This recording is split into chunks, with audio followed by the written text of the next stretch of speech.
Okay, this is my model today. Isn't she cute? Yes. So the question was about how hair colors evenly from scalp to ends.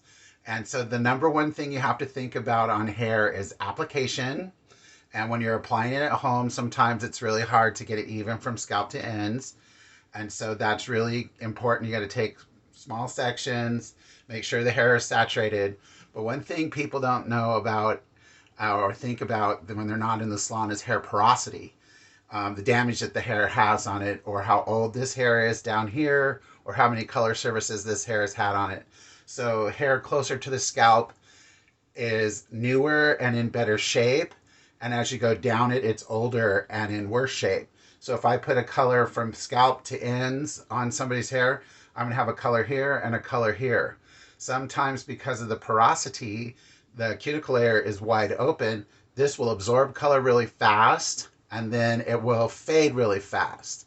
Where it takes longer for this hair down here at the scalp to process sometimes, but at the very, very close to the scalp, you have to think about one other thing, and that is the heat from the body.